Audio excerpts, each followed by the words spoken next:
es que tengan nacionalidad paraguaya, ¿sí? Vamos a suponer que tenés dos socios extranjeros. Si ellos no tienen residencia permanente, no son todavía naturalizados y no pueden estar dentro del directorio. Para que cumplan esa condición tienen que ser paraguayos. Ahora bien, un socio puede ser síndico. Esa es otra pregunta, ¿verdad? Entonces ahí vamos a irnos a lo que dice el Código Civil. Voy a cambiar mi pantalla.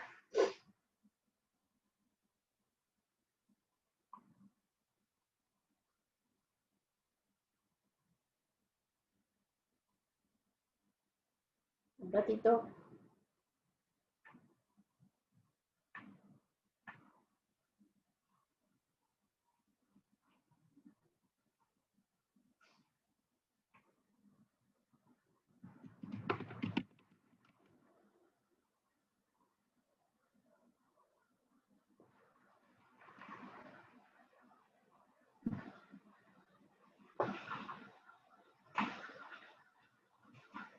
Voy a compartir con ustedes el Código Civil y vamos a ver específicamente lo que dice con respecto al directorio. Un ratito.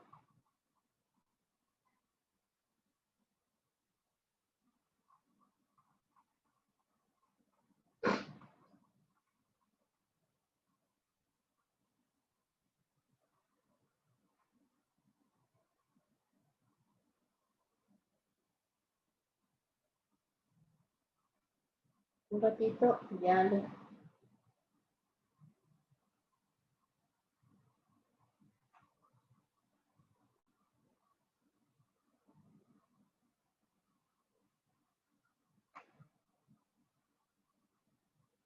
¿Quiénes pueden administrar una sociedad anónima?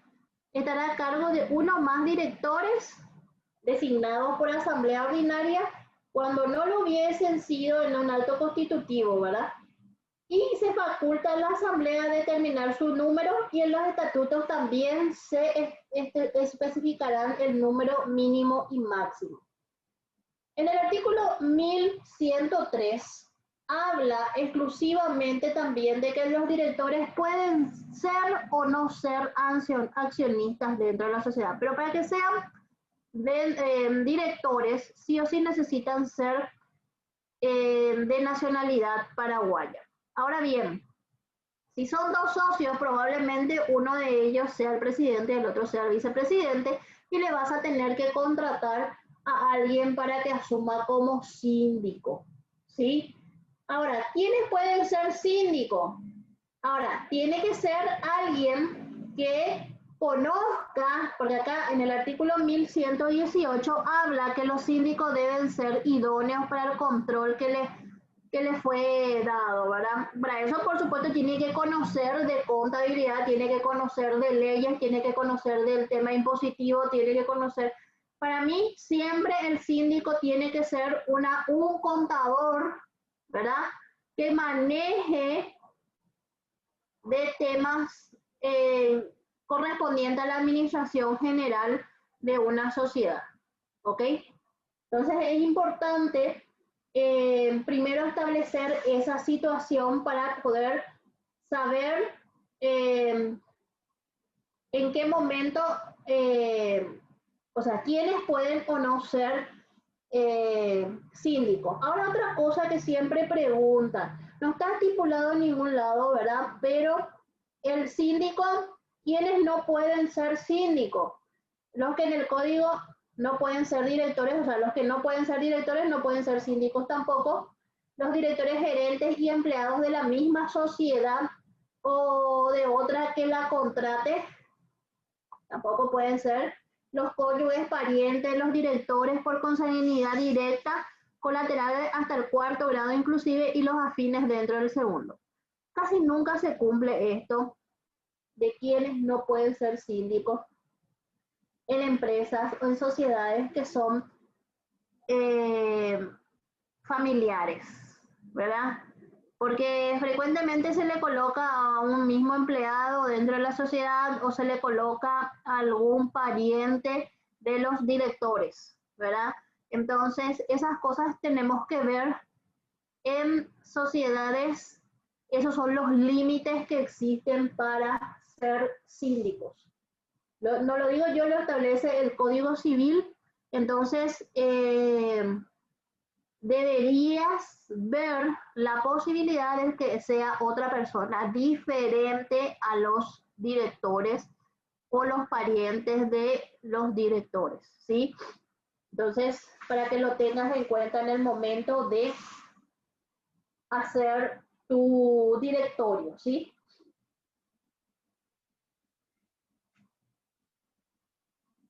Ok.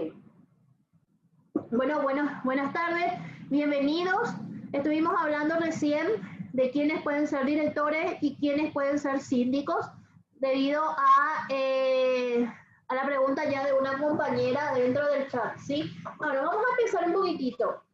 ¿Cuál es el objetivo nuestro hoy? Vamos a hablar de los diferentes tipos de sociedades. Las sociedades se pueden conformar siempre juntándole a dos personas, dos o más personas. Hay diferentes tipos de sociedades de acuerdo a la naturaleza que se necesita para las operaciones. Por ejemplo, existen sociedades que solamente sirven para servicios. Tenemos, por ejemplo, el caso de las sociedades simples, que no se puede ejercer el comercio con las sociedades simples, ¿verdad? Tenemos también las sociedades colectivas, que todos son también sociedades de servicio. ¿Qué diferencia hay entre una sociedad simple y una sociedad colectiva? Que en la sociedad simple probablemente haya gente que aporte y haya gente que no aporte. En la sociedad colectiva se juntan grupos de personas y básicamente lo que dan es su servicio, ¿verdad? Lo que sí siempre es importante que cuando se formen unas sociedades se establezcan las disposiciones con respecto a cuánto va a ser el porcentaje de participación que va a tener dependiendo de la forma en que aportan. Hay sociedades, por ejemplo, las sociedades en comandita, que solamente una parte de los socios aporta bienes, ¿verdad? Y el resto aporta a lo mejor servicio, ¿verdad? Existen sociedades en comandita simple y sociedades en comandita por acciones. Siempre en esas sociedades también es importante establecer cuántos son los porcentajes de participación. Hubieron muchos casos ahora con el tema de que teníamos que hacer beneficiario final y que nos encontramos con varias sorpresitas dentro de nuestros esquemas, ¿verdad? Porque había, por ejemplo, sociedades simples que no decían su porcentaje de participación. ¿Qué pasa en esos casos cuando mi estatuto no establece mi porcentaje de participación de cada uno? Y va a depender de cuántos sean. Si somos 3, entonces nos va a corresponder el 33.33% a cada uno, ¿verdad? Si somos 4 va a ser 25%, por más que no lo diga el estatuto, pero si estamos 4 personas, va a ser en partes iguales, por más que no lo diga el estatuto. También el estatuto puede decir o no decir cuánto es el aporte. Hay veces que nos aporta en caso de ese tipo de sociedades. Hay veces que el trabajo es el aporte. ¿Cómo medimos cuánto va a ser nuestro capital entonces? ¿Verdad? Entonces sería importante también hablar de ese tipo de sociedades. La que ya me mencionan, sociedades por acciones simplificadas. Se hace esperar este tema de las sociedades por acciones simplificadas. Las EAS se convirtió en, ¿cómo que se llama? Una de las empresas más esperadas en los últimos meses prácticamente. Sí, las empresas anónimas, perdón, las empresas por acciones simplificadas pueden ser de una persona o pueden ser de varias personas. O sea, pueden ser sociedades como pueden ser unipersonales. La unipersonal se igualaría más o menos a lo que hoy tenemos las figuras de EIRL, ¿verdad? Que son empresas individuales de responsabilidad limitada. Tendría más o menos esa característica, solamente que en este caso serían por acciones, ¿sí? Tendrían acciones. Y el comportamiento, digamos, en cuanto a su aplicabilidad, va igual que una sociedad anónima. Van a tener asambleas, van a tener libros societarios, van a tener, o sea, todo se va a hacer por medio de escrituras públicas, en el caso de modificación de estatutos y todas esas cosas, ¿verdad? Una SRL y una SA se pueden volver EAs sin ningún problema. Estas empresas van a estar, o sea, van a tener un nombre y van a llevar las siglas EAS, que les va a identificar como empresas por acciones simplificadas. Las empresas se van a constituir en 72 horas, es decir, ustedes en el momento en que hagan su inscripción, que se va a hacer bajo la plataforma SUACE, ¿verdad? Pueden entrar a la página del SUACE y ahí van a ver que va a haber un link especial con respecto a las EAS, que no está habilitado todavía, pero que en estos días dijeron que ya iban a habilitar, ¿verdad? Ahí van a estar los formularios. Básicamente, al ingresar la solicitud en la plataforma, esa solicitud va directamente ya a la Abogacía del Tesoro, ¿verdad? Que ellos son los responsables de habilitar las EAS. Una vez que ellos habilitan, ahí van a la SED. Los que tengan identidad electrónica, básicamente ya directamente no van a necesitar irse hasta la SED para terminar el proceso, más bien asumiendo la identidad electrónica van a poder terminar los trámites, y los que no pueden tener firma digital, que también va a que también va a estar disponible la firma digital para las EAS, ¿verdad? ¿Qué diferencia hay entre firma electrónica y firma digital? La firma digital es un medio por el cual uno firma digitalmente, pero para que vos puedas tener esa firma tenés que comprar de una empresa los derechos o los cánones y los permisos especiales para poder realizar tu firma a través electrónicamente mediante algún dispositivo que la empresa te provee para poder realizar esas transacciones, ¿sí? La firma electrónica la podés obtener mediante tu identidad electrónica. Se puede, si ponen en el Google Identidad Electrónica Paraguay, ahí se pueden inscribir para poder ir teniendo su identidad electrónica. Hay algunos trámites que ya se pueden hacer por medio de la identidad electrónica, por ejemplo, conseguir certificado de antecedentes policiales,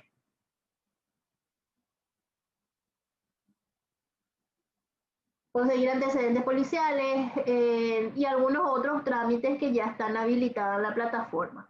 ¿Ok?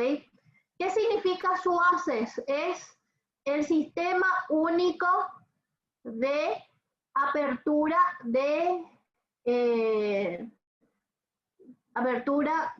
esperen un ratito, les digo, apertura centralizada de empresas. Es básicamente el lugar donde actualmente se pueden abrir empresas, ya sea solamente se abría SRL, sucursales, sociedades anónimas por medio de SUACE, pero a partir de ahora, para las EAS, es la única habilitada para constituir ese tipo de sociedades. Otra cosa, las EAS no se van a aperturar con un escribano público. Se van a aperturar desde la plataforma del SUACE. ¿sí? Se escribe SUACE, ¿sí? Verónica me consulta, en caso de que una sociedad si integra un nuevo socio a dicha sociedad, es necesario volver a realizar la aportación en la cuenta. En el caso de las SRL, ahí también quería acotar algunas cosas que este fin de semana estuvimos viendo en algunos grupos. En cuanto a las SRL, ¿cuáles son las obligaciones que tiene una SRL en cuanto a su aportación? Un ratito.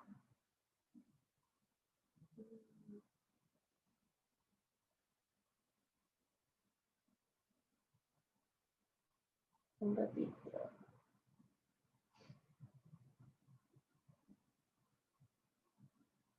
Las SRL. Acá hay que entender que los aportes, según el artículo 1164 del Código Civil, dice que los aportes en dinero deben integrarse en un 50% como mínimo, ¿verdad? Ahora bien, mucha gente confunde lo siguiente. Un ratito. El 50% aportado o integrado es lo mínimo que se puede hacer dentro de la constitución de la sociedad. Por ende, ¿cuál es el cumplimiento que se debe dar en el BNF? Es del 100% integrado. Vamos a suponer, nosotros nos juntamos y queremos hacer una SRL de 10 millones de guaraníes. En mi estatuto dice que en este acto se va a integrar el 50%, es decir, 5 millones de guaraníes. Esos 5 millones yo tengo que depositar en el BNF, en una cuenta que se llama depósito de garantía, que después de haber constituido la sociedad yo me voy y retiro. Creo que son 60 días después, yo me voy y retiro ese depósito de garantía, ¿verdad? Ahora bien, hay mucha gente que se confunde, no es que el 50% nomás yo puedo, o sea, yo tengo que depositar, es el 100%. Si yo si yo integré 10 millones como capital inicial, yo tengo que ir a depositar esos 10 millones. Si yo dije que iba a integrar 100 millones, yo me tengo que ir a depositar esos 100 millones. No es el 50% del capital integrado. Lo único que la reglamentación nos dice es, les doy la posibilidad de que puedan integrar lo mínimo que es 50% y el resto completarse en 2 años. Pero no dice que el 50% va a ser lo depositado va a ser el 100%. Venimos haciendo mal y la gente también va aprendiendo mal. No es lo que dice el artículo 1164 de la ley. Por eso es que muchas veces cuando vos te vas a hacer el depósito te exige que sea el 100% y algunos se sorprenden. Pero no tienen por qué sorprenderse, siendo que la propia reglamentación dice que tiene que ser el 100% de lo integrado. Ahora, ¿qué pasa con esa siguiente integración? Si yo solamente integré el 50% y necesito ahora integrar, yo voy a tener que hacer una modificación de estatuto integrando los otros 50%, ¿verdad? Y la ley no es clara si es que voy a volver o no a depositar, pero acá habla que todos los aportes en dinero deben estar acreditados en un banco oficial. Es decir, que también por el aporte siguiente tenemos que hacer el depósito. ¿Qué pasa cuando aumentamos el capital de una SRL? con utilidades acumuladas. En ese caso no es efectivo, entonces no hace falta hacer ningún depósito con respecto a eso. Me pregunta, ¿hay algún tipo de sanción en caso que se supere los 2 años para completar el aporte suscrito? No hay sanciones. Pero si tus estatutos dicen que vos tenés que cumplir a cierto tiempo, tenés que cumplir.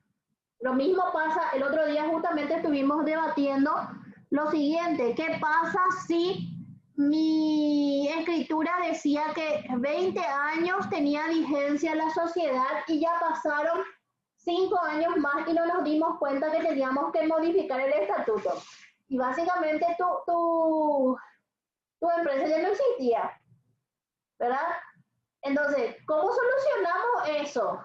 Si hace 5 años teníamos que hacer una modificación de estatuto, no lo hicimos, entonces hoy día tu sociedad está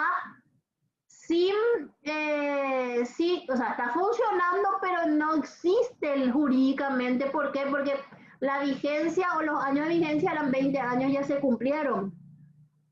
Entonces, ¿cómo solucionamos esa cuestión? ¿Verdad? Entonces, lo más probable es que se haga una modificación del estatuto para que eso pueda reactivarse de vuelta, ¿verdad? Entonces, son cosas que hay que tener en cuenta en el momento de hacer el tema de capitalización o modificación de estatutos. Bueno, vamos a ver un poquitito el tema de la abogacía del Tesoro, porque hay mucha gente que confunde, ¿verdad? ¿Cuál es el objeto de la ley 5895, que era la de, digamos, hacer un reglamento con respecto a todas las sociedades, ¿verdad? Era un mecanismo de transparencia. ¿Cuál era el objeto principal? Primero, luego, tener un registro administrativo de personas jurídicas y estructuras jurídicas, y también tener un registro de beneficiarios finales, ¿verdad? Esa era la idea principal con esta ley. Y a partir de ahí, para que ustedes entiendan un poquitito, la abogacía del Tesoro se dividió en 2 departamentos. Uno es de fiscalización de sociedades, donde van todas las sociedades. O sea, cuando se constituye una sociedad, el escribano primero envía a fiscalización de sociedades las escrituras, y en fiscalización de sociedades, ¿qué se hace? Se verifica si ya existe una sociedad con el mismo nombre, se verifica si la constitución de la sociedad está enmarcada lo que dice el Código Civil, prácticamente tiene que salir, digamos, sin errores esa escritura. Por eso muchas veces le rechazan, ya sea modificación de estatutos. Un ratito, por favor.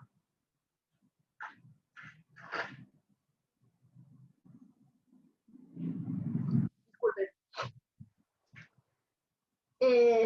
Ya sea modificación de estatutos, le rechazan a los escribanos y le dicen que modifiquen en tal lugar. ¿Por qué? Porque es el departamento donde fiscalizan antes que esas escrituras o esas modificaciones de estatutos vayan al registro público de comercio y al registro de sociedades y asociaciones, ¿sí? Entonces, en el departamento de fiscalización de sociedades, básicamente lo que se hace es decir si esas sociedades están encuadradas a lo que dice el Código Civil. Después tenemos otro departamento que es de estructuras jurídicas. Hoy día este departamento de estructuras jurídicas trabaja digamos, en coordinación con fiscalización de sociedades. ¿Por qué? Porque básicamente las EA se van a constituir en estos 2 departamentos, ¿sí? El de estructuras jurídicas es el que va a lanzar o va a aprobar todas las EAs, las empresas por acciones simplificadas. Dentro del Departamento de Estructuras Jurídicas tenemos el registro administrativo y tenemos el registro de beneficiario final, que son dos estructuras que sí o sí debemos informar. Por eso es que hay una confusión cuando se dice, por ejemplo, tenemos que inscribirnos en la abogacía del Tesoro. No, no todas las entidades se inscriben en la abogacía del Tesoro. ¿Quiénes se inscriben? Las sociedades son las que se inscriben en la abogacía del Tesoro. Ahora, ¿quién más? Ahora, dentro del registro administrativo y beneficiario final, todas las que están dentro de las estructuras jurídicas. Y ahí tenemos los clubes deportivos, tenemos las asociaciones, todos aquellos que están incluidos dentro de estructuras jurídicas que no necesariamente se tienen que inscribir, sino que tienen que reportar su registro administrativo y registro de beneficiarios finales. ¿Sí? Ok.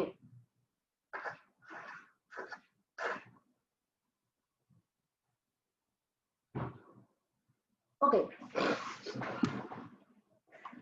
Ahora, ¿quiénes están obligados?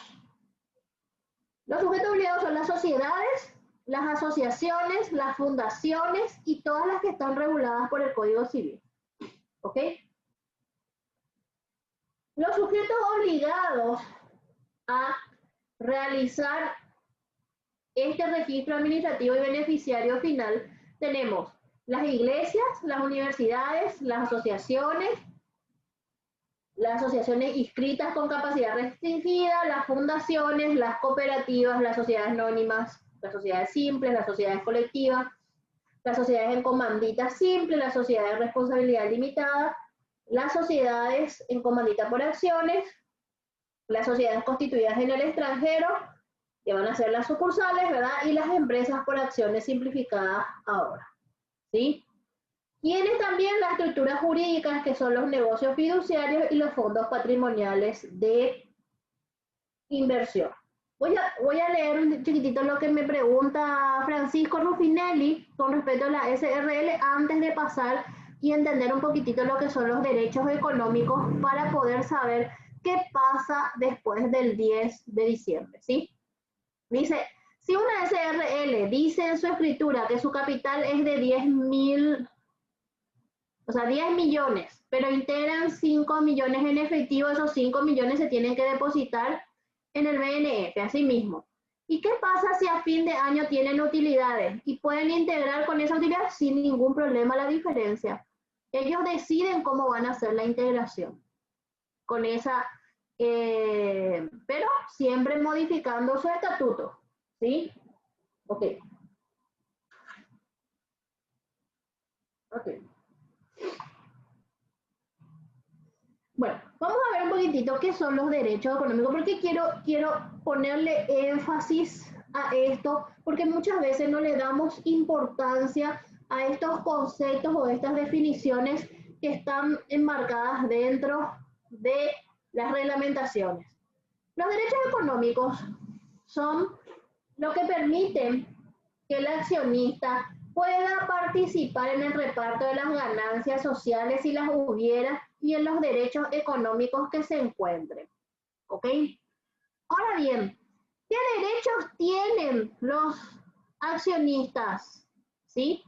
Tiene derecho al dividendo, o sea, tanto el accionista como el cuotista tienen derecho al dividendo, que es un derecho, un beneficio en función a lo aportado, ¿verdad?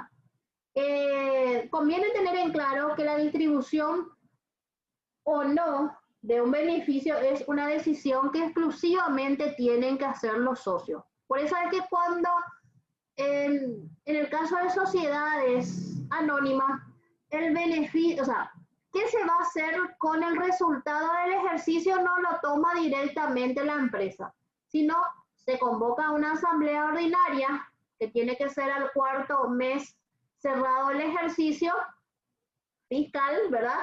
y ahí se decide qué se va a hacer con ese capital. Ojo, la decisión que se toma en esa asamblea ordinaria es simplemente con los resultados. Ahora bien, si ellos decidieron distribuir, se paga el IRU. Si ellos deciden capitalizar, entonces se tiene que hacer todo el protocolo de capitalización, ¿sí? O sea, no basta solamente con hacer mi asamblea ordinaria y decidir qué hacer con mi utilidad, sino que se tiene que cerrar el círculo de capitalización. Ahora, ¿por qué es importante terminar el ciclo? Porque estábamos acostumbrados con las reglamentaciones anteriores a dejarlo todo en resultado acumulado. Muchas veces, y como estuve diciendo en algunas clases anteriores, muchas veces, ¿qué pasaba? Los socios fallecían, ¿verdad? Y ese derecho muchas veces no se le comunicaba a los herederos. Perdón, el aire acondicionado me está matando. Bueno, sin ello tampoco no podemos vivir. Entonces, ese derecho, muchas veces, como estaba el resultado acumulado, no había una decisión tomada por parte del editor. Por más que me diga, pero la decisión fue dejar el resultado acumulado. Pero, ¿cuál es el documento que respalda a los socios en cuanto a su participación en una sociedad? Es las acciones o son las cuotas que tengan dentro de esas sociedades, ¿verdad?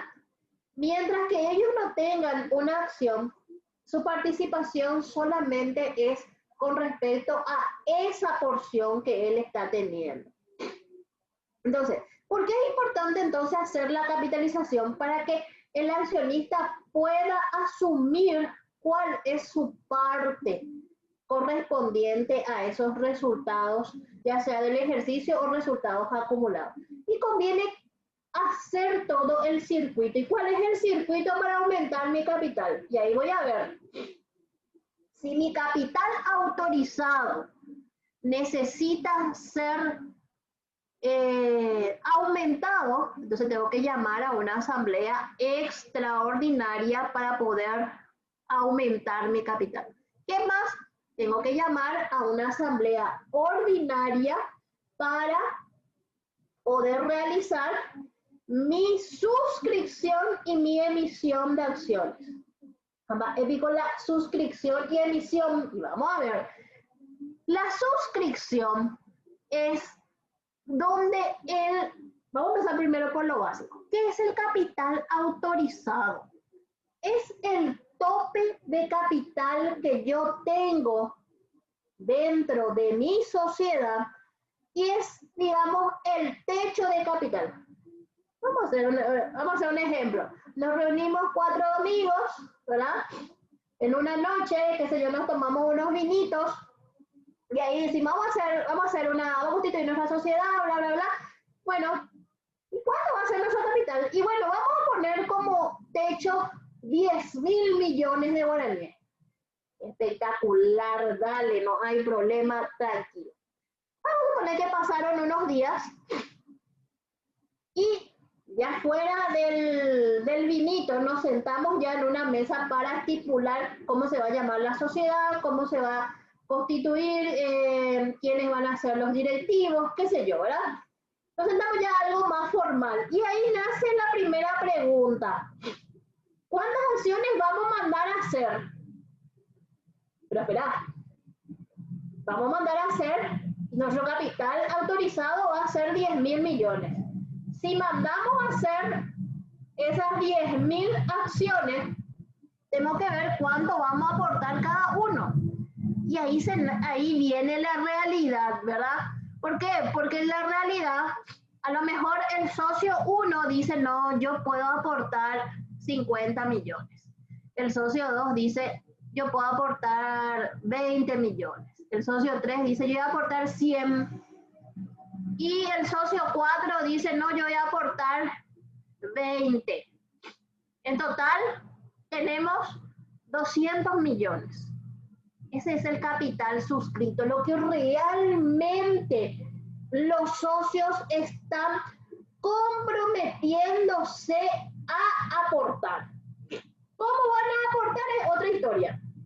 Pero la suscripción es cuando ellos se comprometen y dicen, yo voy a querer tantas acciones o yo voy a poder pagar tantas acciones.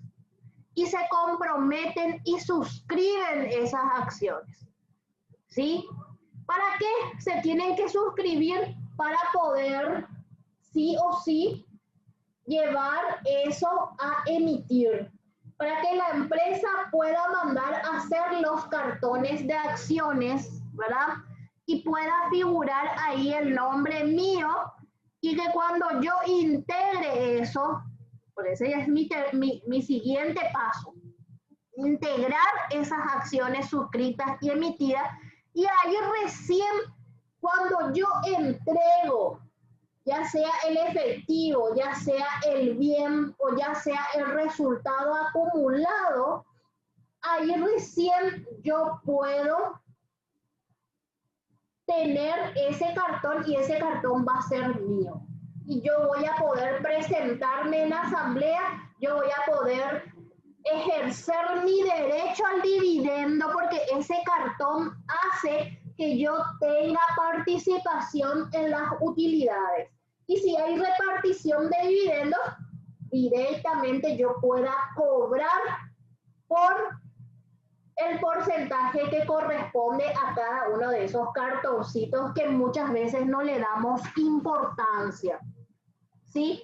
Entonces, el derecho a dividendos solamente tienen aquellos que tienen sus cartones. ¿Qué pasó con la ley anterior? Esos cartones podían estar al portador. Cualquiera podía tener ese cartón, ¿verdad? Entonces, ¿qué pasó? Nació esta ley que ordenaba un poquitito eso en el 2017 y nace con ello el canje de las acciones, que antes estaban al portador y hoy tienen que estar sí o sí a nombre de las personas, ¿sí? Entonces, a partir de ahí nace lo que nosotros le llamamos canje de acciones, ¿verdad? Que esta ley nos autorizaba a hacer un acta de directorio donde se canjeaban, o donde se decía que antes esas acciones estaban emitidas al portador y que ahora se tienen que emitir nominativas. Eso es lo que hace esa acta de directorio. Que por precaución, muchas empresas que hicieron, llamaron a asamblea extraordinaria, como es modificación de estatutos, se llama asamblea extraordinaria y ahí se hacen esos cambios y otros cambios que pudieron haberse hecho. ¿Ok? Entonces, ese derecho solamente tienen las personas que tienen hoy sus cartones. Y me van a decir, pero ¿y qué pasa a esas personas que no canjearon sus acciones? Justamente perdieron derechos económicos por eso. ¿Por qué? Porque a partir del 10 de diciembre, esas acciones al portador no canjeadas pierden el derecho. Y les voy a explicar dentro de un rato por qué. Pierden el derecho económico. No pueden cobrar dividendo, no pueden suscribir más acciones, no pueden tener derecho o participación dentro de la sociedad. Y entonces me van a decir, y perdieron totalmente los derechos económicos. Si se les llega a pagar algún dividendo, la empresa puede ser multada con 500 jornales en el caso de haberle distribuido o pagado a ese socio que no vino a canjear todavía sus acciones que tenía al portador por nominativas. Y ahí empieza todo el show. Y ahí van a decir, pero las multas son muy altas. Bueno, pero está dentro de las reglamentaciones y son las cosas que nosotros tenemos que saber, ¿sí? Derlis dice, en cuanto a estructura jurídica y beneficiario final, se debe actualizar después de cada asamblea. Si no cambian los miembros, igual se debe actualizar. Nosotros lo que hacemos cuando hacemos el informe administrativo y de beneficiario final es, aparte de informar quiénes son los directivos, también actualizamos los documentos, porque acuérdense que tanto en la parte administrativa nos pide que hacemos la constitución, el acta de asamblea. Entonces lo que hacemos es actualizar esos documentos cada vez que tenemos algún cambio dentro de nuestras obligaciones. O sea, no nos cuesta nada hacer una actualización que tenemos que hacer cada 15 días hábiles después de haber ocurrido el hecho. Si vendimos unas acciones, entonces tenemos 5 días para comunicarle a la abogacía, ¿verdad? A la parte de sociedades. Pero también tenemos 15 días para comunicar en la parte administrativa y de beneficiario final. Entonces, siempre que hagamos un cambio en un lugar, también ya nos conviene hacer en la estructura administrativa y de beneficiario final en cuanto a lo que corresponda. Si no hay modificación en documentos, entonces no se hace ninguna comunicación. Si hay documentaciones que son nuevas, en este caso, en el caso de asamblea, tenés tu acta de asamblea, que es algo nuevo que tenés que incorporar a tu actualización. ¿Ok? Suyi dice, las SA no pueden tener directores suplentes, pueden tener sin ningún problema. Y si la asamblea en una SA o la reunión de los socios de una SA decide que los resultados se envíen a reservas facultativas, con eso se cierra el circuito. Las reservas facultativas, voy a explicar porque ya expliqué millones de veces, pero igual, sigo con el tema. ¿Por qué? Porque tenemos que aprender nosotros que las reservas facultativas no son cosas que por onda nomás tenemos que llevar como reservas. ¿Qué es lo que son las reservas facultativas o reservas estatutarias? Las estatutarias son las que dicen dentro de mi estatuto que yo puedo hacer. ¿Para qué las hago? Para casos excepcionales o para cosas que yo voy a usar más adelante. Y voy a poner un ejemplo como para que ustedes me entiendan y podamos ver si corresponde. Bueno, ¿qué pasó en el 2019? A lo mejor tuvimos una alta utilidad, ¿verdad? Pero jamás nos hubiésemos imaginado en diciembre del 2019 que en marzo del 2020 nos iba a llegar una pandemia que en muchos casos hasta ahora nos tiene sin trabajar, ¿verdad? Voy a poner un ejemplo, agencia de viajes. ¿Qué pasó? Se cortaron los vuelos, se cortaron se cortaron todas las conexiones hasta hace poco que se volvió a abrir. Ahora, qué sé yo, están otra vez vendiendo algunos pasajes, reacondicionando fechas, etcétera, etcétera, etcétera, etcétera. ¿Qué pasa? En el 2019 capaz fue el boom porque todo el mundo viajó, todo el mundo se fue de vacaciones, etcétera, etcétera. Tuvieron una linda utilidad, ¿verdad? ¿Qué pasa al cierre del ejercicio? Se decidió, porque se tiene que llevar a decisión qué se va a hacer con las utilidades. En el caso de las SRL, fíjense, porque en sus estatutos ya dice qué se tiene que hacer. Si se va a cambiar ese destino que ya está en el estatuto, ahí sí vamos a hacer nuestra modificación de estatutos, ¿sí? En el caso de las SRL. En el caso de las SA, llamamos a asamblea ordinaria Y ahí podemos decir que X monto se va a ir como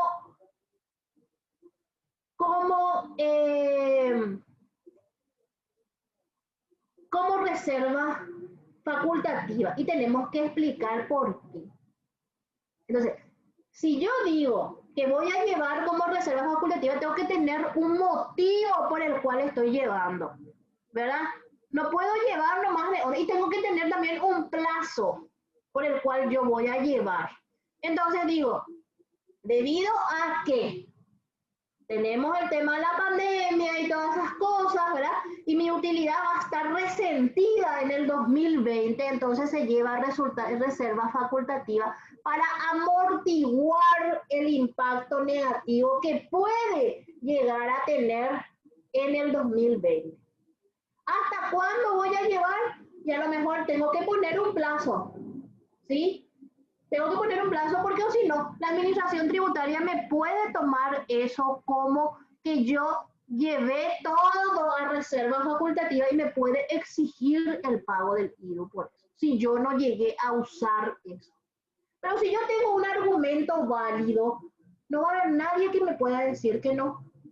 Entonces, hay que tener en cuenta esa situación con respecto a las reservas facultativas. Tiene que tener un motivo por el cual vos estás haciendo esa reserva facultativa, ¿sí? Otro ejemplo que siempre pongo es, en el 2019 tuve un siniestro, ¿verdad? No trabajamos los primeros 6 meses del año 2020, entonces yo ahí digo, bueno, nosotros necesitamos esa reserva facultativa, no distribuir, tampoco capitalizar, porque necesitamos que sea un amortiguador para el 2020 para que yo pueda volver a reactivar mi negocio, porque se quemó. Tengo una forma válida de decir por qué hice mi reserva facultativa, ¿sí? Esas son las cosas que tienen que medir en el momento en que ustedes le dicen a la gente que haga una reserva facultativa, ¿ok? Este año, por suerte, la pandemia nos hizo que podamos tener esa reserva facultativa, pero les hablo en años siguientes que necesiten ustedes hacerla, tiene que tener una forma de documentar que eso es real y que no es ficticio, ¿sí? Verónica me pregunta, ¿esos certificados de acciones dónde se deben tramitar para que sean legales? No. Todos los documentos que tenga la sociedad anónima o la SRL tienen que estar fijados en sus estatutos. Para que tu acción sea válida, en tu estatuto figura quiénes tienen que firmar esas acciones para que sean válidas. Y a partir de ahí tienen validez en el momento en que se emiten, ¿verdad? Si están emitidas, suscritas, por supuesto, tienen que estar también, porque yo tengo que decir para quién son esas acciones. Anteriormente, cuando eran al portador, no necesitaba yo suscribir porque eran nominativas. El que tenía en su poder era el dueño de esas acciones. Hoy día, sí o sí, necesito que esas acciones estén suscritas y emitidas dentro de la sociedad para luego ser integradas al capital. ¿Sí? ¿Cómo se integra? Y yo me voy en un acto de directorio, ¿verdad? Se reúne el directorio y ahí yo digo, fulano de tal que suscribió, puede ser que haya suscrito posterior, puede ser que haya suscrito en la constitución de la sociedad, viene y entrega o integra tanto. Entonces se le da el cartón correspondiente a ese socio por esa integración. ¿Qué pasa cuando integran resultados acumulados? Se hace todo el proceso, ya sea el aumento por asamblea extraordinaria, se hace la emisión y suscripción de acciones, se lleva a protocolización e inscripción en los registros públicos. Una vez que venga de los registros públicos con los 2 sellos, ahí recién se hace la asamblea, perdón, el acta de directorio, donde se integra ese resultado acumulado correspondiente a esa persona y en ese mismo acto se le entrega el cartón correspondiente. Entonces, esas son las cosas que tienen que ver y completar el circuito. ¿Ok? Claudio dice, tengo una SA que en el 2016 procedió a cambiar el tipo de sus acciones pasando a nominativa. Hizo el canje de acciones, ahora la BT dice que tiene que hacer el canje sin pena y multa, corresponde, sí. Corresponde porque independientemente, porque sus acciones anteriormente eran al portador, y sí o sí tiene que haber un acto para cambiar a nominativa. Y si hizo en el 2016, ese acto debía haber sido más o menos en el 2017 y eso se tendría que comunicar, ¿sí? Lo que podían pelear ahí es lo de las multas, ¿verdad? Que se puede pedir una exoneración porque esto entró en vigencia recién en el 2017, lo del canje de acciones, y podríamos hablar o podíamos ver que eso sea exonerado por las multas, ¿verdad? Las transferencias de acciones se deben hacer por acta de directorio, no por asamblea ordinaria ni extraordinaria. Asimismo, Patricia, ¿cuáles? Voy a dar un poquitito así rápidamente los pasos para la transferencia de acciones, que puede ser a título oneroso, puede ser a título gratuito, ¿sí? Primero, el socio que quiere transferir esas acciones va a hacer una nota al directorio y le va a decir, quiero ceder, ya sea gratuito o oneroso, y dice ahí a cuánto quiere vender sus acciones, y también en esa misma nota dice que si ninguno de los socios quiere comprar esas acciones, se le pueda dar participación a terceros fuera de la sociedad. Acuérdense, en las SA, la preferencia de compra siempre van a tener los socios que ya están. Si ellos no quieren, entonces ahí se le da participación a terceros, o en el caso de cesión gratuita se tiene que decir a quién se le va a dar esas acciones. En el caso, por ejemplo, de un papá, un hijo, de una mamá, a su hijo, o a su hermano, o a quien quiera, ¿verdad?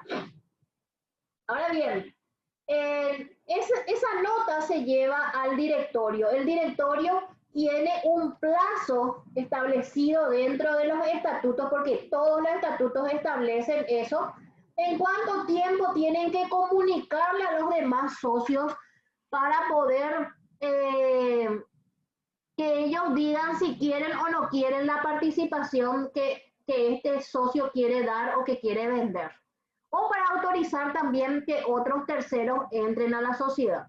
Todos pues tienen que estar, digamos, de acuerdo, o sea, no todo en común. En el caso de sociedades la mayoría ya cuenta. En el caso de SRL hay decisiones que solamente se pueden tomar por mayoría absoluta, ¿sí? Entonces eso también hay que tener en cuenta. Luego los socios responden y ahí se labra un acta de directorio donde se cuenta que fulano de tal quiere vender tales acciones, que se le comunicó a los socios, ¿verdad? Ahí también se autoriza al ingreso de terceros en el caso de que nadie quiera, o en el caso de que no se les dé la participación por ser gratuito, ¿verdad? Que también se pone en esa acta. Se coloca si las acciones van a estar endosadas o vamos a tener que hacer un cambio a nombre del nuevo socio que va a tener esas acciones. Eso también se hace en acta de directorio. En la misma acta, se hace toda una. La comunicación del que vende, la respuesta de los socios, y también si esas acciones van a ser endosadas o van a ser cambiadas, no son canjeadas, cambiadas por el nombre, ¿sí? Entonces ahí se da poder al directorio hacer esos cambios, ¿ok?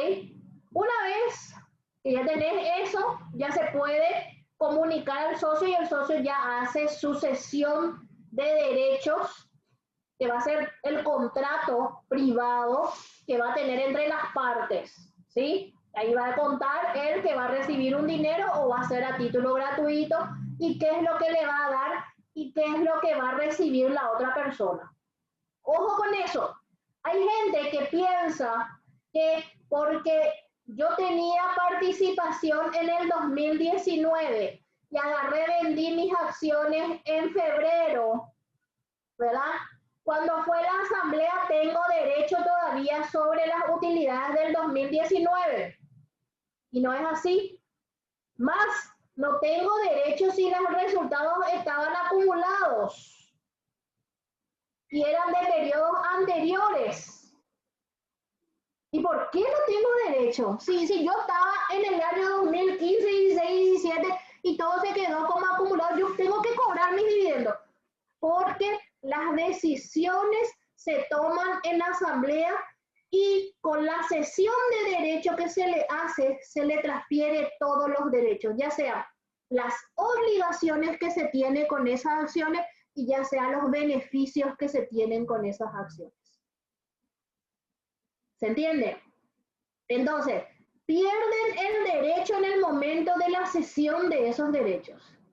Y ahí nace la historieta, ¿verdad? ¿Qué pasaba si hay un resultado acumulado gigante y en abril de este año yo tengo que decidir qué hacer de eso? El nuevo integrante de la sociedad que compró o que consiguió gratuitamente esas acciones va a tener el derecho al dividendo. Por eso yo les hablaba de cuán importante es que los socios capitalicen eso y que lleven eso consigo. Porque puede pasar estas situaciones. ¿Qué pasa si fallece uno de los socios y le da por, por herencia o después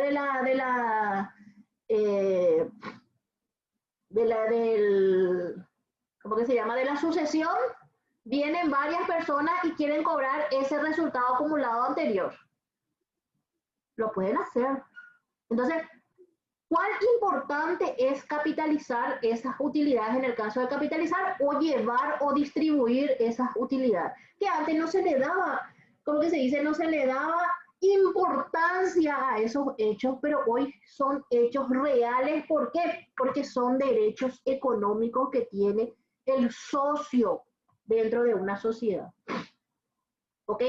¿Cuál es el siguiente paso para la transferencia de acciones? Es realizar tu factura.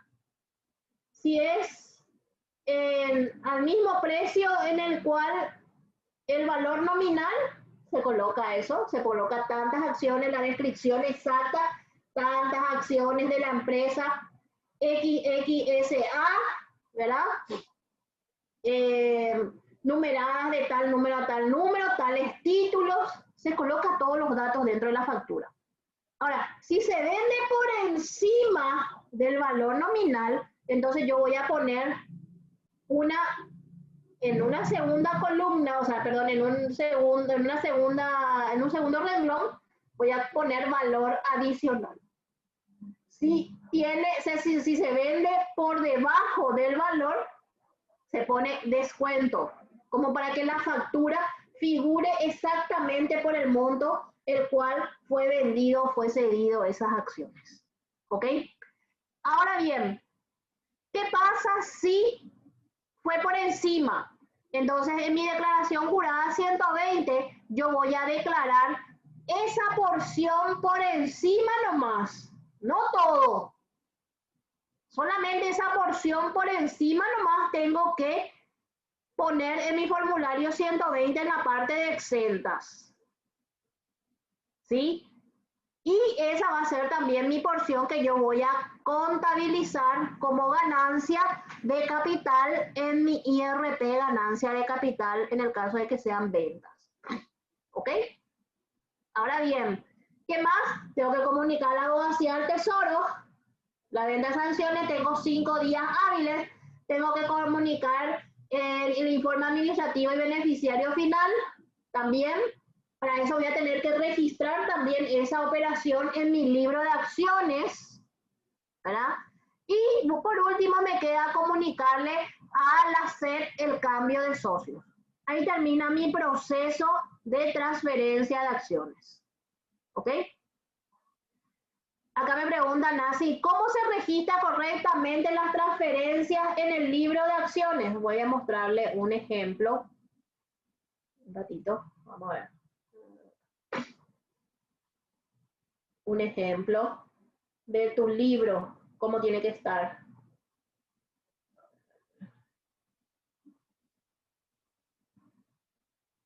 Acá tengo uno. La fecha de suscripción, a ver si se ve bien, pero bueno, le voy a agrandar un poquitito más acá. Ahí. Aquí tengo. Mi fecha de suscripción es mi fecha con la cual constituí o es mi fecha en la cual yo hice mi canje de acciones. Esa es mi fecha de suscripción. El valor del título va a depender de que si el título es agrupado por varias acciones o es un título individual. Eso me va a dar el estatuto. ¿Qué serie es? ¿Qué número de título es? En este caso, mi título es de 500 millones y son acciones, o sea, tiene 5 acciones cada título. Yo pude agrupar esas acciones. ¿Ok? Pertenecía a este señor, tengo todos sus datos ahí, y en el momento de la transferencia, yo pongo que se transfiere a, en este caso se transfirió a una empresa, el valor de cada acción, cuánto fue, y por último en observaciones también puedo colocar en qué número de acta de directorio está mencionado eso para poder identificar correctamente. ¿Qué va a pasar en la siguiente hoja? Ya no pertenece a esta persona, a Juan González, ya no le pertenece esa acción, ahora le va a pertenecer, en este caso, a esta empresa. Entonces en la siguiente hoja voy a colocar la fecha de suscripción, el valor del título, la serie, todo el número, y voy a colocarle que es de corporación corporativa limitada acá. ¿Se entiende? Entonces esa es la forma de registrar en el libro de acciones. Raquel, Sí. no se ve el ejemplo. Tenés que cambiar tu pantalla. Espera. Acá. Perdón, ahí. Perdón, acá muestro otra vez, perdón. Ahí. Se me fue, pensé que ya. Acá muestro otra vez. Fecha de suscripción, que como les dije, es la fecha es la fecha de la constitución de la sociedad. Bueno, que es la fecha de la constitución de la sociedad. Ahí también hay un drama.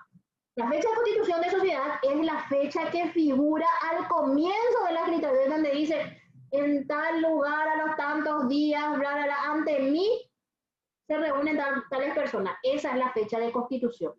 La fecha de inicio de actividades comerciales es la fecha que figura en el sello del registro, que es otra cosa y sirve para otra cosa. Es la fecha con la cual ustedes tienen que hacer su asiento inicial o tu asiento de apertura, como le llaman, ¿verdad? Entonces esas son las cosas que tienen que tener en cuenta.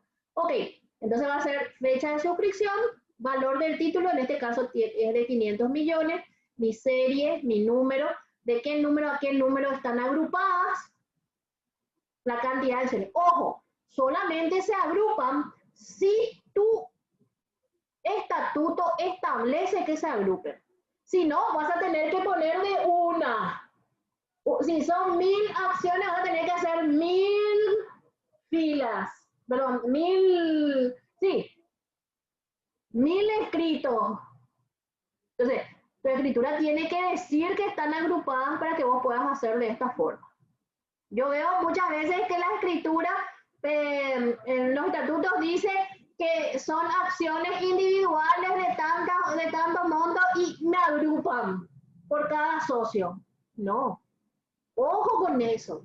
Por eso es que cometen errores y tanto la abogacía como la SEC les rechaza sus cambios de información. ¿Por qué? Porque están mal hechos sus libros. Entonces tengan en cuenta esas cosas. Acá donde dice transferencia, se transfiere a nombre de la empresa, en este caso, y en observaciones se pone algún tipo de observación que yo estipulo que es razonable con respecto a mi transferencia, ¿verdad? En la siguiente hoja, entonces, voy a poner todos estos mismos datos, pero el nombre de mi accionista ya no va a ser Juan González, sino va a ser esta empresa a la cual yo le vendí. Entonces ahí ya tengo que esa empresa ahora es accionista y es la dueña de esas acciones. ¿Ok? Lorena dice, una sociedad tiene dividendos a pagar de 2018 y en el 2019 esos socios vendieron sus acciones y ese dividendo sigue pendiente hoy en el 2020. Qué gusto para aquel que compró, Lorena. Es una broma, no. ¿A quién le corresponde ese cobro? A los novios, a los socios nuevos. Al que tiene, sí, vamos a suponer nomás que en el 2020, que ahora ustedes a diciembre convoquen a una asamblea ordinaria para decir qué van a hacer con respecto a esos resultados anteriores. Los que van a presentarse a la asamblea son los socios nuevos. Y ellos van a tener derecho a cobrar en el caso de que eso se decida distribuir, y en el caso de que se decida aumentar capital, ellos van a llevar esa porción de aumento de capital. Los socios viejos, una vez que se dieron sus derechos, chao. Chao.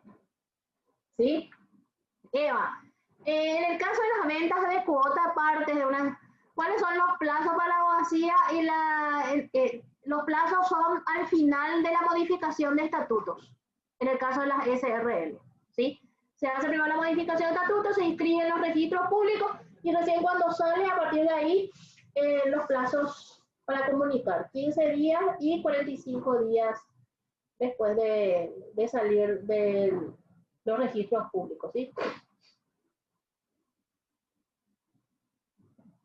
Laura, ¿existe el límite para enviarlo? Es que existe el límite. Tenés que tener una forma de documentarte bien para qué vas a llevar esa reserva facultativa.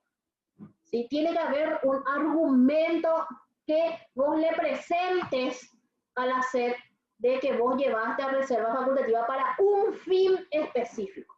¿Sí? Alice dice... Y reservas especiales sería igual que reservas, sí. Siempre tiene que tener un fin, o sea, no están exoneradas, ¿cómo que se dice? No están limitadas, pero tienen que tener un fin, porque de lo contrario vos estás camuflando no pagar IDU nomás. Entonces vos tenés que tener un fin y si es posible, ¿hasta cuándo vas a mantener eso en tus reservas? Porque acuérdate que vos tus reservas podés distribuir a los socios o podés también capitalizar. Frecuentemente lo que se hace es capitalizar esas reservas. ¿Ok?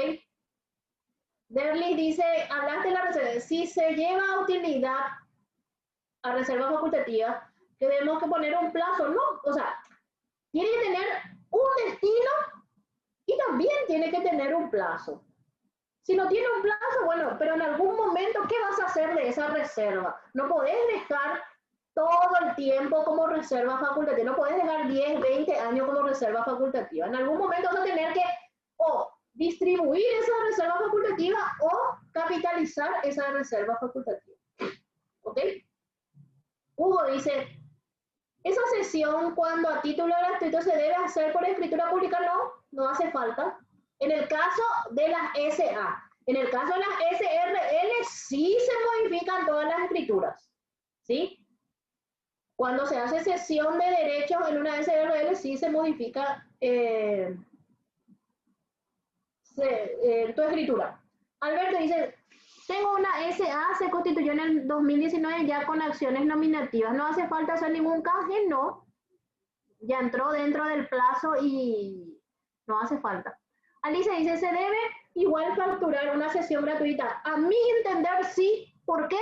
Porque es una enajenación. Vos estás enajenando un bien.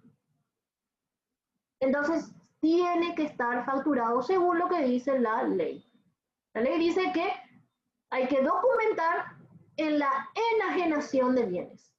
Y es una enajenación, por lo cual tiene que estar documentada. A título gratuito, que se note que es a título gratuito. ¿Sí? Okay. Laura dice, ¿cuál es el procedimiento cuando un socio accionista, director y representante legal fallece para los cambios? El procedimiento específico está en tu estatuto. Si tu estatuto dice, vamos a suponer, en el caso de sociedades de responsabilidad limitada, acuérdense que una de las causales por las cuales se disuelve una sociedad es cuando son dos socios y uno fallece.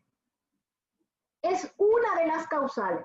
Pero si dentro de tu estatuto dice que se le va a dar participación a los herederos, ahí cambia la historia. Por eso es importante que se lea qué dice tus estatutos con respecto a la muerte de uno de los accionistas. En el caso de la SA, tiene que entrar en sucesión, ¿sí? Esas acciones tienen que entrar en sucesión para que puedan entrar ellos a formar parte de la sociedad. Ok. Lisa dice, el tema de acciones, una sociedad que aún no haya realizado el canje de acciones, ¿podrá hacerlo antes de este 2? Sí, pero después ya no, según lo que dice la reglamentación. Según lo que dice, voy a cambiar de pantalla, voy a irme hasta ahí. Según lo que dice la reglamentación, a partir del... Un ratito. Voy a buscar.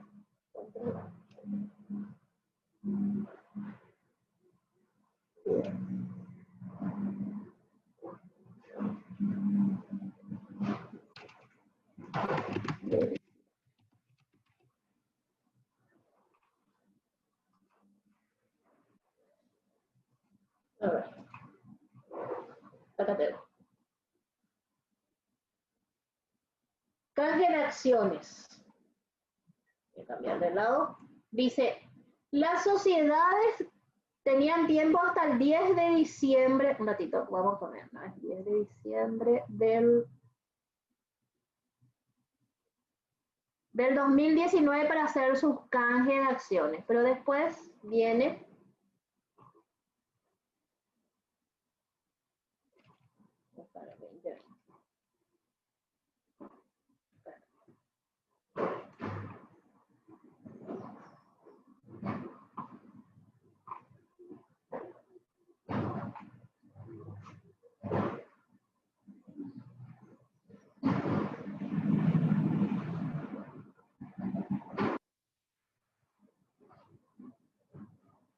un ratito, estoy buscando.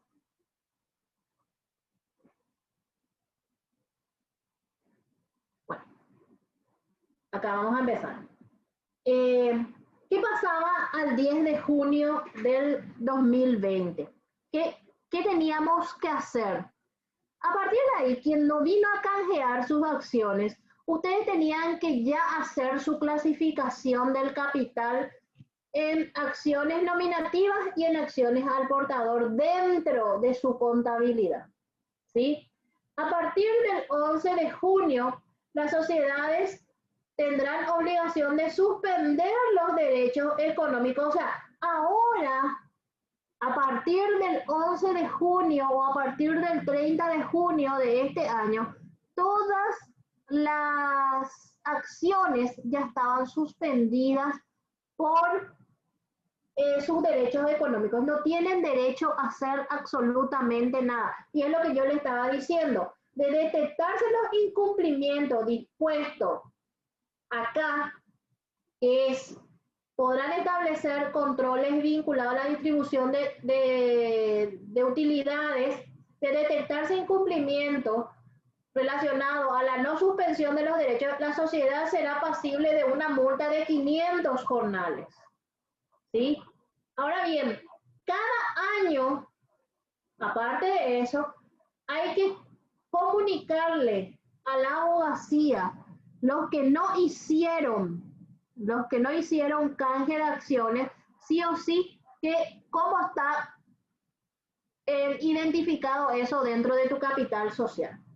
Aparte de eso, justamente acá quería llegar, en el artículo 8 dice, en los casos en que al 11 de diciembre del 2020 persista el incumplimiento de la obligación de canjes de acciones al portador a nominativas.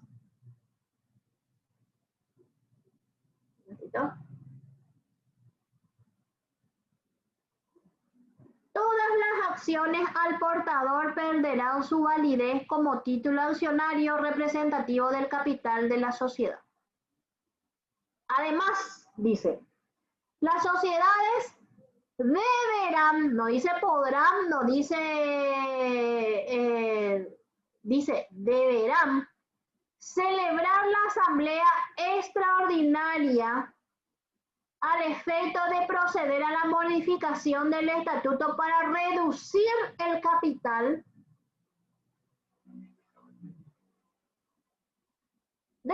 emitido, el valor de las acciones al portador no canjeadas y que el capital social esté íntegramente representado por acciones nominativas.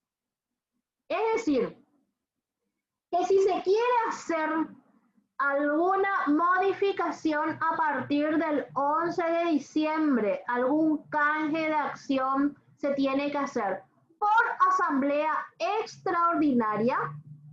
Se tienen que pagar las multas correspondientes a la empresa, se tiene que pagar la multa correspondiente a cada socio, ¿verdad? Y después recién se va a hacer el canje. Esta asamblea extraordinaria podrá ser convocada hasta el 11 de junio del 2021, teniendo en cuenta para dicha convocatoria la primera publicación de conformidad a las disposiciones vigentes y a los efectos de su convocatoria deberá observar las formalidades del Código Civil y de la Ley 6399 del 2019. Y acá habla que la Asamblea podrá reunirse en primera convocatoria con la presencia de accionistas que represente cuanto menos el 60% de las acciones nominativas, y la segunda convocatoria se requerirá la concurrencia de accionistas que respeten cuanto menos el 30% de las cuales. Ok, entonces, voy otra vez. ¿Cuánto es la multa por la suspensión, o sea, perdón, por hacer el canje después del 11 de diciembre? Y ahí, sí o sí, luego de 100 jornales para la empresa y de 50 a 500 jornales por cada socio. Cuanto más tarde en tiempo de hacer, más caro les va a costar. ¿Dónde está el problema? Para que ustedes vean cuál puede ser la implicancia de no haber hecho el canje de acciones. Que en algún momento, uno luego que ya perdieron todos los derechos económicos sobre sus acciones, no pueden reclamar absolutamente nada. No pueden vender esas acciones, no pueden disolver la sociedad, porque para disolver la sociedad sí o sí vas a tener que hacer el canje.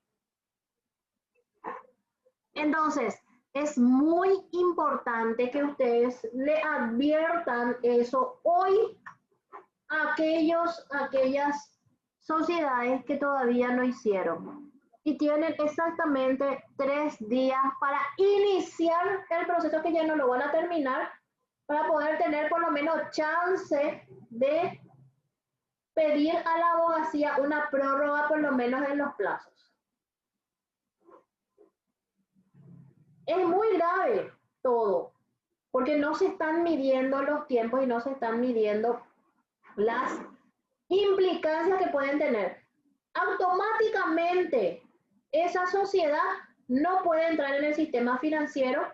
Acuérdense que eso si se comunicó en el registro administrativo de beneficiario final, está ahí y le puede ocasionar algún tipo de inconveniente financiero, porque esa información, ¿dónde se va? Se va a la C, se va al Banco Central y se va a la CEPRELAR. Si uno de los socios quiere hacer alguna cosa, les puede inclusive hasta bloquear el RUT. Por eso es importante que ustedes entiendan que a partir de ahora las cosas no son así nomás. Hay que tomar en serio el tema de sociedades, ¿sí? Hugo me pregunta, ¿la cesión de derechos de acciones se debe escriturar? No hace falta. Un contrato privado suficiente con inclusive puede ser con la certificación de firmas.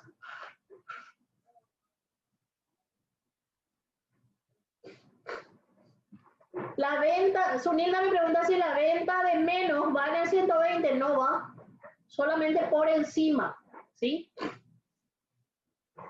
Si se vende acciones a la par, no se tiene que declarar en el 120, no se deben declarar. ¿Ok?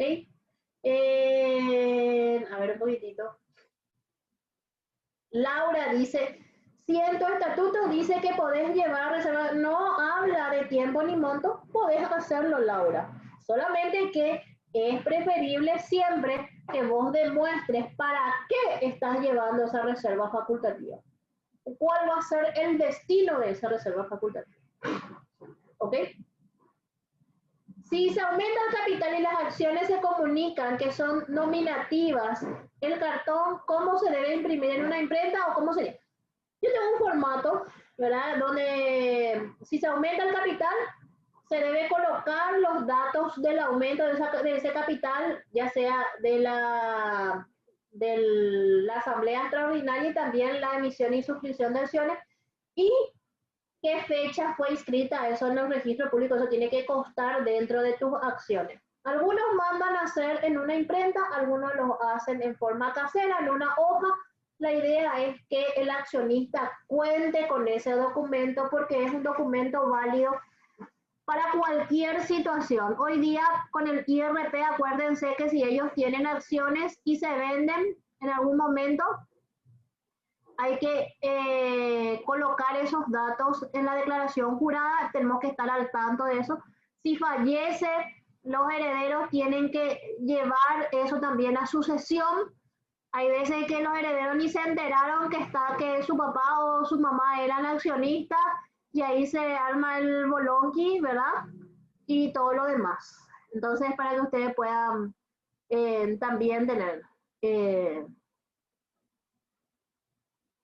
si no se hizo el canje y se decide reducir, igual hay multa, claro, no te van a dejar hacer ni un solo trámite en la abogacía del Tesoro si es que vos no hiciste tu canje de acciones. Te van a pedir hacer ese canje de acciones con toda la implicancia que tiene, que son las multas.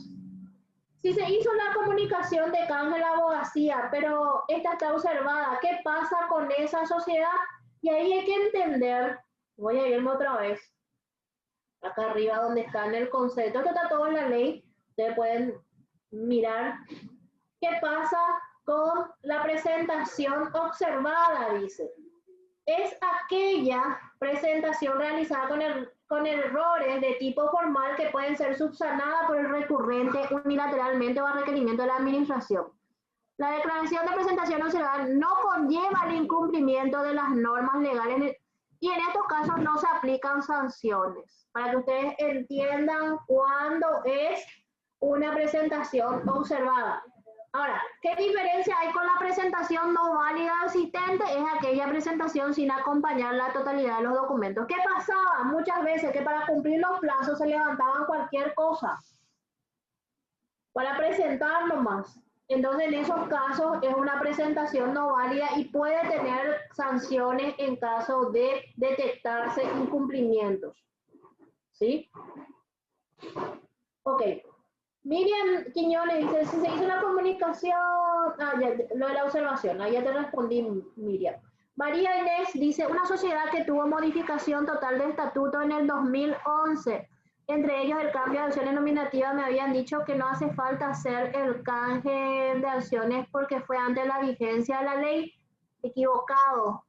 Sí o sí tenías que hacer igual o sea, se supone que para que entiendan nomás cuál es el tema, cuando ustedes hacen la modificación de estatuto, ustedes tienen que tener prueba de que hicieron el canje de acciones, que le canjearon. Lo que pasa es que antes no se le daba la debida importancia a las acciones y no se mandaban a imprimir, no se tenían guardado nada, ¿sí? Entonces, vos tenés que tener un documento que te respalde de que esas acciones fueron entregadas en forma nominativa. No importa si vos no comunicaste el canje, pero si te requiere la abogacía, vos tenés que tener ese documento dentro de tu constancia que entregaste esas acciones o que hiciste ese canje, no importa si lo hiciste antes o después de la entrada de vigencia. Lo que puedes pelear es que no te cobren las multas, por ejemplo, en este caso. ¿Ok? Para hacer el canje de acciones de una sociedad que los dos socios se encuentran en el exterior por la pandemia, ya no pudieron venir, ¿cómo se puede proceder? Y la única opción que tenés acá ahora es hacer tu acta y que enviar por correo que te hagan firmar y eso presentas ahora como para que haga la protocolización la escribana y que puedan por lo menos ingresar como mesa de entrada, ¿verdad? Esa es la única opción. Laura dice, los materiales que estoy exponiendo están dentro de la ley. Yo solamente tengo, como diría, pintadito nomás, pero es la ley propiamente, no hay ningún problema. Después vemos lo del material, ¿sí? Ok. Laura dice, los procedimientos por los que se debe pasar ante cualquier cambio de sociedad. Y siempre es abogacía y informe administrativo y de beneficiario final si es que corresponde. Y si existe algún cambio en la SED. Eso sería la forma. Ok. Francisco dice, en la resolución 77 para la actualización de los socios de la SA, dice acta de asamblea general, libro de registro de acciones o escritura de compra-venta de acciones, no aceptan ni contrato simple ni no, pero atender, dice, lo que pasa es que muchas veces tu libro de registro de acciones no coincide con lo que dice tu escritura de compra-venta. Entonces, y te dice, si tu registro de acciones está correctamente, ellos te van a aceptar porque dice o, no dice y. Y la escritura de compra-venta de acciones se refiere a la hoja certificada nada más. No es con certificación de firma solamente. No te pueden exigir otro documento porque no es exigido otro documento. ¿Sí? En el caso de la SR, sí, necesita la modificación del estatuto, propiamente. ¿Ok?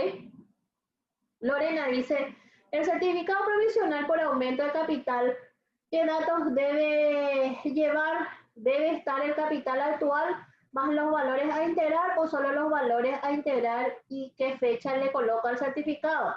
El certificado provisional es un documento que, por ejemplo, ¿en qué caso yo haría?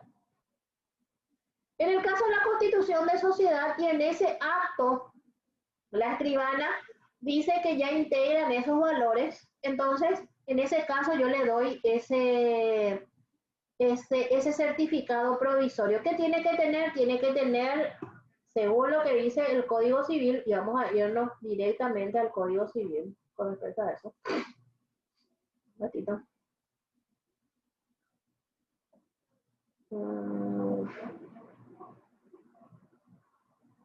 Un ratito.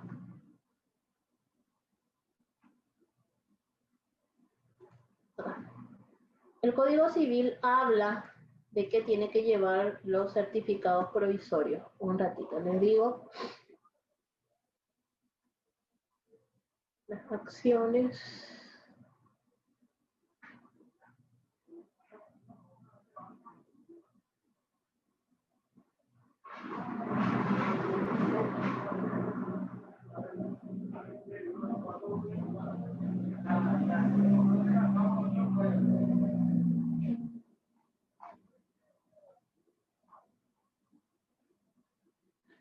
Bueno, ¿qué tiene que tener? Según el artículo 1069, el estatuto debe decir qué formalidades va a tener las acciones y los certificados provisionales, pero esencialmente tiene que tener la denominación de la sociedad, domicilio, fecha y lugar de constitución, duración e inscripción, el capital social, el número y el valor nominal y la clase de acciones que representa el título y derechos, ¿verdad? El nombre del titular y los certificados provisionales, la anotación de las integraciones que se efectúen correspondientes a esas acciones, ¿sí? Las variaciones y las menciones preferentes deben hacerse constar en cada uno de los títulos. O sea, esas son las formalidades básicas que tiene que tener tu certificado de acciones, ¿sí? Entonces, no sé si hay alguna otra pregunta con respecto a eso. La idea era un poquitito en este conversatorio llegar al punto donde qué va a pasar y cuáles son algunos conceptos básicos que se tienen sobre la sociedad. Hay un montón, como les dije, hay montones de cosas con respecto a la sociedad, pero una de las cosas que yo quería mencionarles a ustedes es lo siguiente. A partir de ahora, es muy importante que el contador tenga la información necesaria por parte de los contribuyentes del IRP. ¿Por qué? Porque muchas veces no se cuenta con esa información y hacer un resumen de cada uno para ver si se están cumpliendo todas las reglamentaciones. Pongo un ejemplo. En el caso de que mi contribuyente venda acciones, yo tengo que pedir hasta el documento en el cual se comunicó a la abogacía y salió el nombre de él en la SED. Esos documentos tienen que formar parte de su archivo tributario.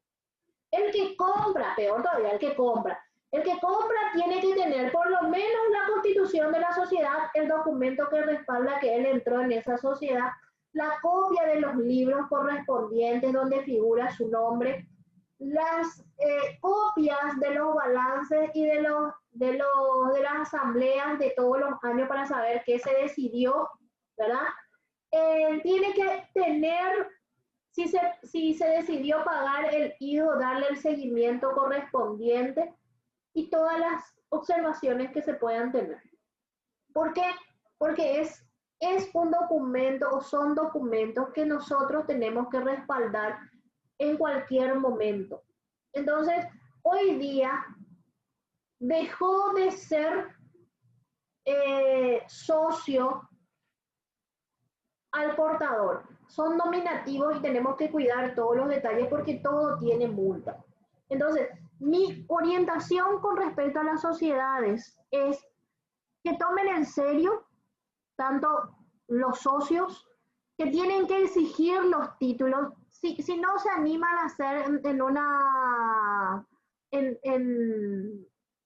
una imprenta, hagan en una hoja, pero que esté impreso, que esté firmado, que esté validado dentro de los libros y que cada socio cuente con eso dentro de su archivo tributario. ¿Sí? Porque es muy importante que ustedes como asesores tengan en cuenta esas cosas a partir de ahora. Porque como les dije, todos los trámites tienen forma cruzada y todo tienen multas muy altas. Entonces, es importante que cada uno llevemos en serio lo que es sociedades. A ver, Eva dice, En caso de que las asambleas designen nuevos miembros, ¿dónde debo modificar esa actualización? Y hay un plazo límite. Tenés 15 días hábiles. Primero, tenés 15 días hábiles para comunicar tu asamblea en la Abogacía del Tesoro y tenés 15 días hábiles para comunicar eso en el registro administrativo y de beneficiario final. Tenés 3 informes que tenés que hacer por el cambio de nuevos miembros del directorio.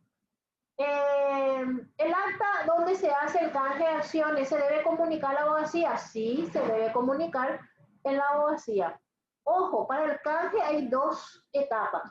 Uno que es la modificación del estatuto, que hasta el 10 de diciembre se va a poder hacer por acta de directorio y después ya va a ser por asamblea extraordinaria, ¿sí? Y hay que tener en cuenta también que el siguiente paso es la entrega de las acciones al portador y la entrega al socio de las acciones nominativas a su nombre.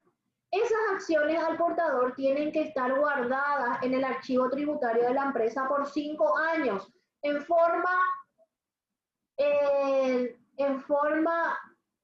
de archivo y en forma de archivo físico y en forma de archivo digital. Eso lo establece la reglamentación. No se destruye, se guarda, ¿sí? Es factible el aumento de capital cuando hay saldo de capital a integrar y en ese caso solamente tenés que integrar. Ahora, si te va a faltar suscribir y emitir para poder integrar, entonces se hace la suscripción y emisión nomás. ¿Ok? En caso de una SA que se constituyó, obtuvo el RUT, pero jamás tuvo movimiento, ahora está en suspensión temporal en el RUT. ¿Qué obligaciones tienen las mismas? Acuérdense que por más que no tenga movimiento, los estatutos mencionan cuánto tiempo dura cada directorio. Y el directorio puede ser que esté fenecido. Entonces se tiene que renovar ese directorio o se tiene que volver a ampliar ese directorio por lo menos cada 2 años, ¿verdad?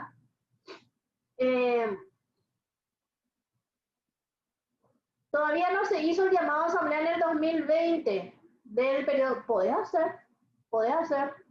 El tema está con las asambleas ahora es si vas a distribuir utilidades, tenés tiempo hasta el 31 de diciembre para que la tasa del IDU sea del 5 y del 10%. A partir del 1 de enero del 2021 ya sube a 8 y a 15% la tasa del IDU. Es una vez que quede formalizada la capitalización de utilidades recién se debe comunicar al Departamento de Estructuras Jurídicas y Beneficiarios Finales. Se debe comunicar primero cuando haces tus asambleas, ya sea ordinaria y extraordinaria, y luego, o sea, también cuando esté protocolizada tu modificación de estatutos. 3 veces se tiene que comunicar. Y son millones de preguntas más y, a ver, de nuestro tiempo es un poco limitado hoy. Les agradezco mucho la asistencia. Hay montones de cosas que decir todavía de sociedades. Todos los días aprendemos algo nuevo. Lo único que les digo es, traten de llevar lo máximo que se pueda en orden. La idea con este taller fue buscar la manera de despertarles también a ustedes el interés de que las sociedades no son difíciles, pero hay que prestarle un poquitito más de atención y, por sobre todas las cosas, algo que les voy a mencionar, cobren los honorarios correspondientes por hacer este trabajo. ¿Por qué? Porque, como ustedes ven, las multas son muy altas, el esfuerzo muchas veces es muy complicado, así que cobren los honorarios justos, no cobren barato, porque son... y el problema también es que los socios no quieren pagar, me dice, bueno, pero ese es otro tema, ¿verdad?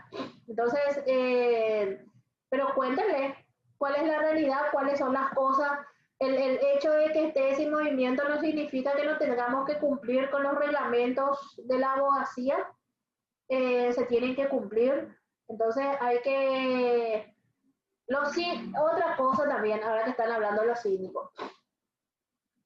Si está estipulado los honorarios que tiene que cobrar el síndico y los representantes tienen que estar facturados, no puede mencionar nomás el acta, tienen que estar facturados.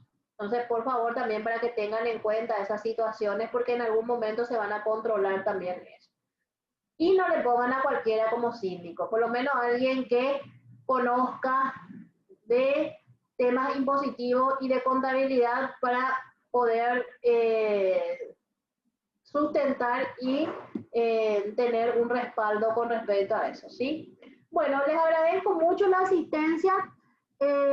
Como les dije, no me ven porque estoy con conjuntivitis, así que les agradezco mucho igual la asistencia y que me hayan escuchado en este 1 hora 50 minutos. Y esperamos que sigan con nosotros en los grupos y cualquier cosa estamos a las órdenes, ¿sí? Plazo para comunicar en la abogacía, estamos 45 días hábiles. La modificación de tu estatuto a la persona que me preguntó, ¿sí? Los llamados a asamblea cuando están en el exterior lo pueden hacer en forma virtual. Si me escriben yo les paso cómo van a hacer, ¿sí? No hay problema, les voy a basar los formatos para la convocatoria en forma virtual, que se puede hacer también, ¿sí? Bueno, les agradezco mucho la atención y nos volvemos a encontrar próximamente.